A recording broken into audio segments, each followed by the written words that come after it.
Y is recorded in front of a live studio audience. Like whether it's like Pistol or even the weird sex dungeon show that Yeah. everyone's That's what we should. complaining about the bad architecture. I'm like, no one's complaining about the unsexy people because this is my problem. Yeah, I'm only 2 episodes in. And You look, made it longer God than bless me. them. God bless them. Everyone's got their own thing going on, and everybody wants to have a sex room. But it's weird. That's the Yes. second couple who want the like bedroom vacation thing. It's not really a sex room. It's just a nice bedroom. Right. Like the definition of these rooms is, you know, Right. leave something to be desired. Right. It's a bedroom. It's not a sex room. Right. But we should note that our friend AJ, designer and builder of the Tantra chair, has multiple chairs in multiple episodes. And the chairs look great. Oh no, the chairs, yeah, and the I think there's one that pops up in the opening Credits. credits. Yeah. Yeah. And that one looks amazing. It makes me almost wish I'd gotten that color. Mm, But I think it would clash with the Keith Richards couch. The green looks much better. yeah, that's a difficult decision one has to make.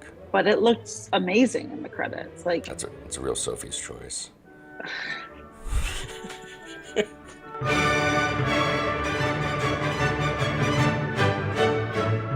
This is Why, with your hosts, Heidi Hedquist and Luke Poling. I did not realize there needed to be multiple safety cards for different airplanes. I thought one size fit all. Oh no. Just in the private jet industry, which we mostly do. Most of our work is the private jet industry. So Gulfstreams, Citation jets, if you've seen a movie, you've probably seen a private jet type thing. Each one of those is going to be very different to the next. So every one of those models has to have its own safety card that pertains to all the information for that aircraft. So how the entry door works, how the emergency exit works, the seating layout, all that has to match the aircraft perfectly. So because a lot of those private jets don't have crews. So the passenger is 100% on their own if something goes wrong type thing. So everything has to be as detailed as possible so that they're probably not going to read it that well. They're probably going to quickly glance at it and put it away. But if everything I show is perfect, when they do have to do that operation, their brain will immediately go, "Oh, I remember seeing this." So if you take the cosmetic cover off the emergency exit window and that handle is green, we got to show that handle being green. That way, that person has a snap. Like, oh, right, it's a green handle. Pull on it and let's get going, kind of thing. So I wish it was a one size fits all because it would mean my art library would be significantly smaller. But so go ahead. No, you go ahead. Well, at the same time, it is kind of fun because every time a new aircraft comes out, you get to draw it and create the environment and put it in your passengers and whatnot. So we enjoy it. Well, and are the passengers dressed better for private?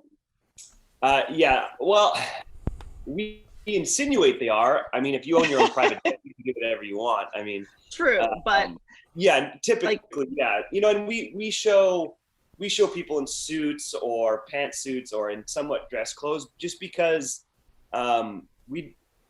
certain parts of a card need to be generic. Right. If they're not, people focus on the wrong thing. So I'll leave out the company in mind, but their characters have like goatees and fancy colorful dresses and stuff. And every time I look at their card, I immediately asphyxiate to the passengers because of their oddities. Like one guy has a cul-de-sac and it's like, I don't understand why your passenger needs to have male pattern baldness in the card. Right. And therefore now my eyes aren't locking on to what matter. And what matters is how to use a fire extinguisher, how to use an oxygen sequence, those types of things, right? So we keep our characters as generic as we can so that people aren't asphyxiating to the wrong thing type Sure. And how do you learn those details about the plane? Like you said, the handle's green, it's not red. Do you get to go on these things and pull on stuff? So long before I was doing this, that was a possibility, back in, fun fact, my uncle is the brainchild of safety cards. He was the original person to come up with the idea and start moving forward with it with another gentleman whose name escapes me. And they created a company called Interaction. No one cares. What? Interaction We just No. care about your uncle. Yeah. And, they needed an artist to draw everything, and that's my grandfather. So my grandfather is the first guy to put pen to paper on a legitimate safety card that was then used those were for like big aircraft, like Boeings and Airbus and whatnot at the time. And as the industry grew and corporate flight and private jet flight became bigger, my grandfather actually joined other safety card companies and moved around and whatnot. And he kind of just moved into the private jet side of things. And back then you could contact Gulfstream and they'd probably help you get on an airplane. And so you could check it out, walk through it. But due to, everything, security reasons and whatnot, it's kind of a no-go. But the internet is a wonderful place to get things started, where we can get an idea of the layout of the aircraft, what things look like. I can get dimensions. So even things like, how tall is the cabin? If it's only 5'6", I can't show a character standing straight up. It's just not feasible, right? So what we'll usually do is do as much homework as we can online, and then we'll ask the customer, if it's an all new aircraft, hey, we're going to need some photos to help us make sure that all the information is identical, is exact. And of course, the card has to go through an approval process with what's called the FAA, Federal Aviation Administration, authority. Sorry. So if something was wrong, they would catch it and they would let us know. We'd make the change, and then we go from there, kind of thing. So a lot of it is self-research. YouTube, people do walkthroughs of airplanes. We also go to the National Business Aviation Association, their big conference every year. And so they have a big staff. That's gotta be nuts. It's the only time that you will be able to get on a $70 million airplane and no one will tell you to get off. So Wow. they have a big static show. So you have your big inside conference area with all the booths and whatnot. Then there's one with all the jets just lined up out on a big runway. And you can go inside and take photos and check them out and whatnot. So we take advantage of that when we can. But yeah, the internet has definitely made life a lot easier for finding information and whatnot. Now, you said your grandfather was the first illustrator. Are any of his illustrations still in use today? Do you look at them like, hey, there's Grandpa's work? Yeah, a little here and there, of course. Like, things obviously change and evolve a little bit. Right. But Interaction Research still exists. It's still a company that makes safety cards and whatnot. And he and I part own our company. So he's still a part of it. He's 83, I think. And he still loves to get on the computer and design and whatnot. So what I have him do mostly now is special projects or things that we have a longer timeline so that he just can work on it as he wants, kind of thing. But his ability to design and illustrate on a computer is pretty impressive for his age. So it's what keeps him like active and his brain going and whatnot. So yeah, so I see his artwork all the time. So it's kind of fun. And then most of the characters in our cards are family. So most of them are me. Nice. Yeah, because it's just easy. I don't have to pay anybody to come in and Right. Hold still and take a bunch of photos and whatnot. So What's your favorite depiction of yourself? My favorite depiction? Is it somebody putting the mask on you before putting the mask on themselves? No. Is it you holding a lap child? It's my cousin. It's my 10-year-old cousin that I'm putting the oxygen mask on. Oh my God, that's amazing. Probably the life vest sequence, because that's those are the funnest to do. We probably have 40 life vests in a big storage unit kind of thing. And all of them we have to fire off. It's not pleasant, to be honest. We make it look pleasant, but it is very, they inflate fast. I mean, I got to say, when you pull those little red cords, it's in your face immediately kind of thing. So each vest, we have to do that because we also need to see the logistics of donning it. A lot of times when you look at the cards, they make it just kind of look like it's just very willy-nilly. You just kind of get it on and off you go. And once we actually put it on and how to actually strap it, we realize that the original instructions are very IKEA vague. You know, they'll get you there, but it's the longest route there. So a lot of the times, some of what we're doing is building a proper storyline of how to do that life vest correctly that will be the fastest and most efficient way. So maybe it doesn't match what the manufacturer shows exactly. I mean, obviously it runs the same lines. You can only put a vest on so many ways, but it may just be how you grab the straps or what you do, you know, beforehand and whatnot. So that's fun. We got to deploy a raft once in a parking lot. That was pretty fun. That seems cool. I've always felt that would be the most fun of the terrible things that could happen, would be going down the raft. Yeah, we found a life raft at like a salvage place. The guy was selling it. So we bought it and just let it rip in the parking lot to see if it would still go. That's amazing. And again, those are videos that are really easy to get for us. Like, we can contact the raft manufacturers, and they usually have instructional videos, and then I'll just take screenshots out of those and then overlay that, and then basically digitally draw it so that I can manipulate the size, the color, and whatnot. And so how did you get involved? Obviously, there's a great lineage of your family. Did you grow up with somebody pointing at an empty aircraft field saying, one day this will all be yours? You will be designing and drawing all of these. Well, that was my grandparents' hope and plan. I mean, I grew up a kid who liked doing art and liked graphic design, picked up Photoshop by myself, just at home, tinkering with it and whatnot. And when I got out of high school, I wasn't really in the mood for that yet. Like, I was offered a construction job making a significant amount of money. So I took that and did that for a couple of years. And then in 2009, when the market just crashed out from underneath us, there wasn't really any houses to build. So at the time, my grandpa messaged me and just said, like, hey, the guy that I work with, he's going to be taking a job at a university. Would you be interested in this? And so I just jumped ship. I had no prior design training. It was all self-taught. Lots of online tutorial videos and just self-teaching myself how to do it, and gotten myself to this point, kind of thing. So the plan was, I guess, always to do it, but do it at the pace I wanted to. But like I said, the market kind of forced me into it early. So yeah. And how many cards are you working on at one time? I'm assuming there's a back and forth with the client. Yeah. So this is our busiest year in a long time. Like, COVID was stressful. It was tough. It was slow. It was going, but it was very lethargic and long distances between projects and whatnot. And this year, currently, I'm probably working on 15 current projects, and those range from little 4-seater airplanes to, I just finished one for a regional jet, and it's got 200 seats. So it's all over the map, kind of thing. And then currently, I think for this year, we're at 170 jobs.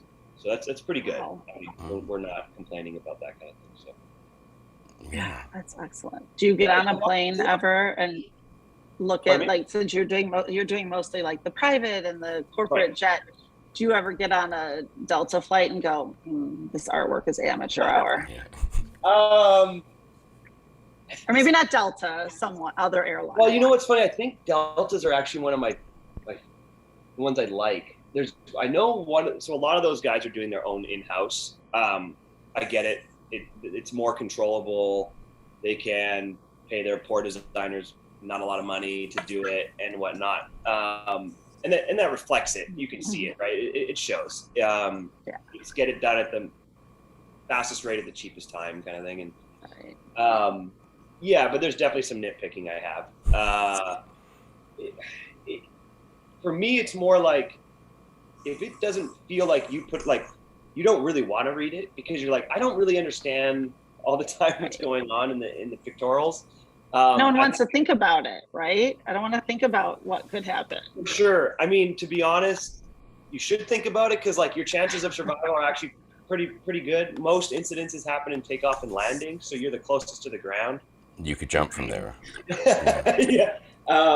So a lot of the time, it'll be like a failure of an engine, and now you have to respond in an emergency behavior, but you're not actually in harm, right? Like, an engine fails, airplane comes back down, but you got to get out quickly because they don't know what the circumstances are and whatnot. So a lot of time, just knowing how to use the window, the emergency exit window, like just if you're sitting in that aisle, just do your one job, which is get it open so we can all get out. And I'm not afraid to, if I try to sit either the aisle behind the emergency exit aisle or the emergency exit aisle, I will say to that person, if you don't do this in time, I will crawl over the seat and do it for you. Because like I just don't want to be on the airplane if it's got a problem, right? So Right. And always try to sit between the wings. It's the safest place because it's the most structurally strong. Makes sense. The wing, yeah. So if you ever have to pick a seat, that's where I'd sit. So how did you, from the beginning, how did your grandfather know, well, here are the things we have to cover in these cards? So that wasn't really his part. That was my uncle. So he has a degree in psychology. So they worked to talk to people, and then they would get them on airplanes and like timer them to see how long it took for them to figure out how to get off. And one of the things that became very prevalent was passengers being not active. So like they just freeze, and they were like, okay, so why are you freezing? Like they were trying to learn like how do we prevent people from just having a freak out and not moving?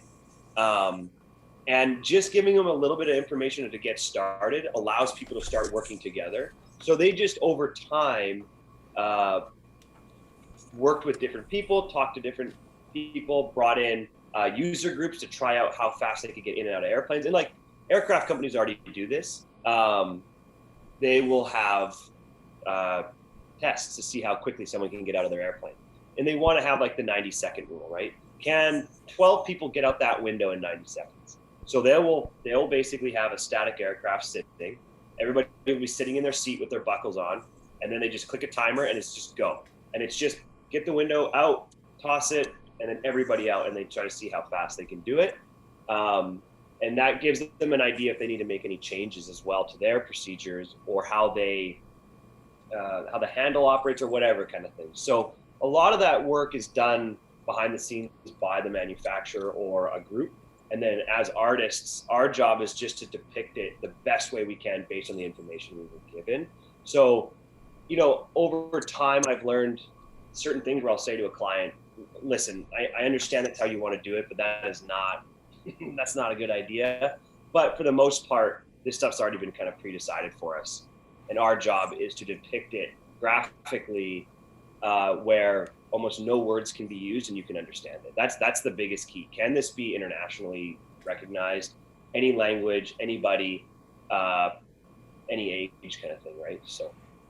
And I read somewhere, I feel like it might have been Fight Club or another Chuck Palahniuk book, that people on the cards are all smiling because it doesn't want to create panic. Yeah. Again, you're probably right, but at the same time, none of my passengers, I don't think any of us are smiling. We're usually just neutral faced. Again, you would asphyxiate to it. You would just fixate. You would just immediately walk in and be like, why is everybody smiling? And now you don't know how the vest works. Now you don't know how the door works because you're like, why is this man so happy that his airplane has crashed, right? So we try to, the passengers should almost not even be registered. They're just there so that you have your brain can go, oh, a human is doing this, right? It's giving your brain the ability to know what's happening, but the actual action should almost be able to be done via no passenger. Like if I need to show a handle being rotated down, I don't really need a hand in there. I can just draw an arrow and whatnot, but the hand gives the brain grab the handle, right? Yeah. But again, the passengers should almost just slip into the artwork, whereas everything else pops. So like if you look at some of our cards, if you go on our website and whatnot, you'll notice the passengers are wearing, like I said, generic clothes and then generic colors, but the artwork pops harder because that's what we want you to focus on. It is irrelevant what that passenger looks like. What matters is how to get off that airplane, or how to don an oxygen mask or use a fire extinguisher and whatnot, right? Like we've got probably 10 different fire extinguishers that we have to have artwork for on the ready because that's how many different fire extinguishers are on aircraft kind of thing, right? So it's amazing. Amazing. it's a job where on the surface it seems pretty simple, but on the back end there's just this endless information black hole that you just constantly are just feeding things into, and then trying to remember it all so that every time a new job comes in, you can pull from that and go, okay, we need to do it this way, we need to do it that way, kind of thing. So sometimes jobs are easy. An airplane comes in and it's almost identical to one we've already done, so we can just take that and use that as the base and move it over, kind of Control C, Control V. I hear you. Yeah. Exactly. Change this to blue. We're done. Exactly. And we do custom covers, so the card is. We always try to make the card feel personalized too. If someone's bought this airplane or they're having someone take care of it and manage it, they're probably proud of it. I mean, they earned it however they did, or it's a company that's what they've decided to buy. I would expect them to want to have a nice custom cover and that kind of thing, or a picture of their airplane on the cover. So my Photoshop skills have had to get very good too, because sometimes it'll be like, hey, here's a picture I took with my phone in the worst lighting ever, in bright sunlight, so there's lots of shadows, and can you make this airplane look like it's flying in the clouds? And you're like, I can try. Sure, why not? Consider it done. Another thing I had to self-teach myself quite a bit was Photoshop, but efficiently. I think a lot of people can play with Photoshop, but to do it efficiently, because if it takes me a day to do one cover, that's not a cost-effective method of work. So you have to learn, and you start to build assets, right? So I have cloud assets, I have runway assets, and they're in different angles, so that depending on how they took the picture, I might be able to slot their airplane in there, and it doesn't look like one's pointing one way, that kind of thing. So it's all sorts of little small parts. Do you ever get super unique requests for the personal aircraft? By which I mean, do you have to put Jay-Z and Beyonce and Blue Ivy's head on the card? I was already thinking that I can't say who. I can't say who because we do sign a lot of NDAs. It's not. Sure, but it rhymes with. I can't even do that. It would give it away. Okay, no, go on. Anytime it's someone of big stature, it's generally the most low profile situation. They want nobody. The jet becomes a means to get places in a fast and effective way. It's not for them really the look at me kind of thing. Sometimes obviously there's a little bit of that. But at the most part, they're like, we'll be told whose it is. And then they'll explain, so you need to fill out this NDA. You cannot tell anybody about this. Don't talk about the tail numbers.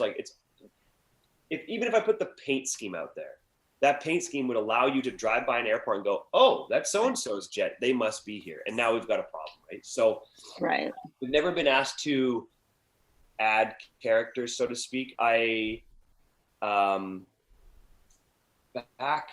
was a long while ago, and I believe it was with Interaction Research, not 100%, but there was a Disney card, and all the characters doing the actions are Disney characters. That's amazing. Wow. Yeah, and I have one of those cards in my we have a big box of cards from all over the eras and whatnot, and there are collectors that reach out to us and whatnot, and we help them out as much. And that card, I know, is the card collecting world is wild. It's niche, but it is there. That card would probably go for some good money just because it's so unique. Like Mickey Mouse is putting a seatbelt on. You know what I mean? Like it for them. 3 fingers and all. Yeah. I think Minnie Mouse is doing the life vest. Like it's a very cool card. I imagine it took some time to do. I don't even know how you do. I'm wondering if they had an artist from Disney help them out. I can just because of like intellectual property. Like I don't know how the IPs would work for that. Right. But it's cool. I've got a Coca-Cola card. It's all hand line drawn stuff. Because back in the day, there was no computers when they started. It was all hand line drawn. I mean, it was done like these. Like I keep staring at those. These are all original comic cells. So these are all the actual pen. These are before they go to press. So you can see like eraser marks and like where the pen was. And then this one, it says color selling added into it. So it's this like acetate, and then it's all cut, and then they layer the colors in. And that's how they go to print. It was done the same way. So my grandpa would get my mom and her brother to like help him like cut and get things ready back in the day, kind of thing. So we've come a long way in how we can do a safety card. So one other question about the Disney card, and then we can move on. Yeah.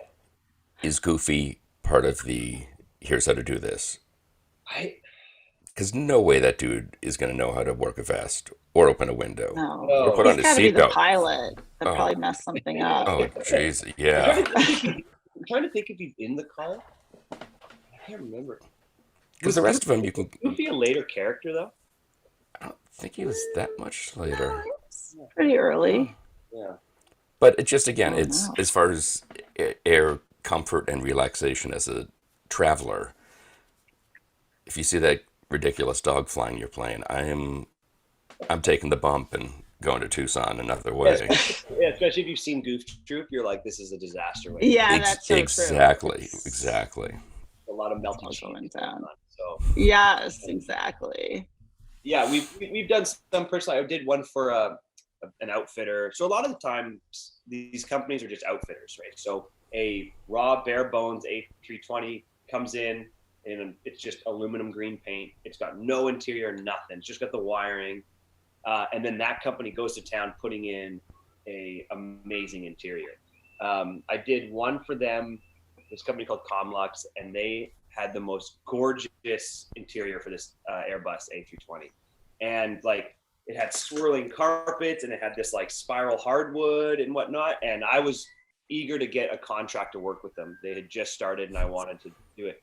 It took me 8 hours to design their floor plan because of the intricacy. Now I would normally do that, but when you're trying to showcase what you are capable of, and this is their showcase airplane, this is when they were flying all over the world to show people what they could do.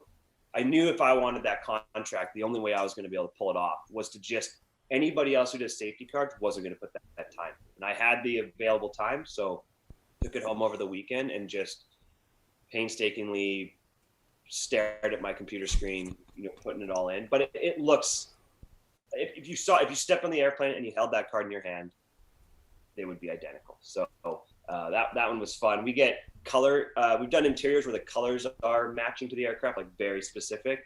And that comes down to, again, like some higher profile people who, they've been gifted a jet. One was a race car driver. That's as far as I can take it. And so his interior was his colors. So he wanted, of course, his aircraft. Yeah. And I was like, well, you know what? He's a pretty awesome person. I grew up watching him. So, why wouldn't I want to? Yeah. Oblige, for sure. And then you're also surprised by how many companies own a private jet. Like that's another thing, right? Because for them, commercial airline is way too much of a gamble. Like time, layovers, missed flights, baggage not making it, what have you. They just don't want to deal with it. So if they buy a small private jet that can take 6 of their executive members and you buy it used at, I know this is going to sound like an outlandish amount of money, but like, let's say $3 million, you now can just get wherever you need to be whenever you need to be. And that's what's helped our market grow, especially now after COVID, because the airports are gong show. So nobody wants to take it. So they're just taking semi-private, semi-scheduled flights. Like California's got lots of little airports that fly people. They're like, I need to go to Arizona. Well, I'll get on this airplane with 6 other people. I don't really know them, but it's a small little jet and we'll just get over there really quick. So it's like almost like a Uber for jets in a sense. Yeah. Or people timeshare net jets. If you guys watch golf, you see all the guys with little net jets thing. That's like a timeshare jet company. We've done a lot of work with them as well. So it's like multiple users can be a part of that one jet kind of thing. So if you're interested. That's what we need to do. Yeah, we need our own timeshare jet. I'm also just but thinking we'd be of the people that wanted we'd want everyone to know it was us. Oh, Captain, my dog would be sitting in the chair. The cat. Yeah, I've been reading this book about Led Zeppelin, and all I think about is that Led Zeppelin jet with the Icarus on the side, and you trying to draw in a round bed and shirtless Robert Plant flying the plane. There's little chests. And, Yeah, it'd be great. Yes. Oh man. I Amazing. mean, I've done some. I had to do a life vest recently for actually a Canadian company that started making their own life vest, and I got their original drawing from another.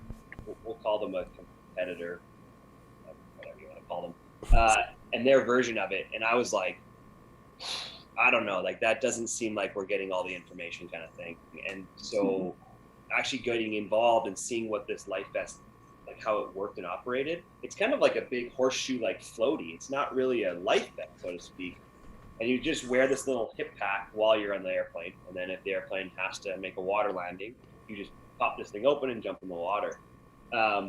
It became a very detailed project. Like I'd have my friend over and we took like, I don't know, 150 photos just to get the angles right and all the little details. So, I mean, if I had to draw Robert Plant, half naked hanging around the bed, and hey, listen, if it makes money, it makes money. I'm gonna need to be on that plane for a while. Then is what that means. Right. Exactly. Robert Plant's going to be on our plane. He's going to be on our card. Exactly.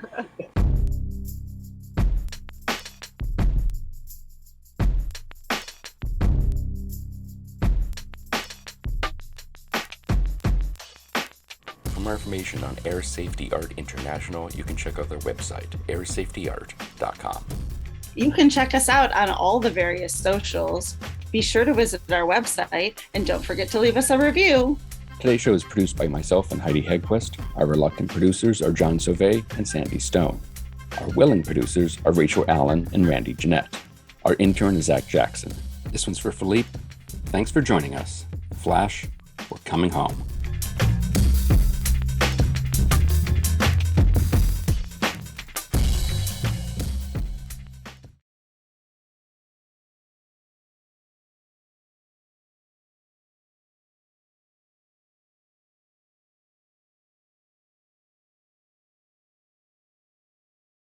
Nigel, is that you? Are you here, Nigel?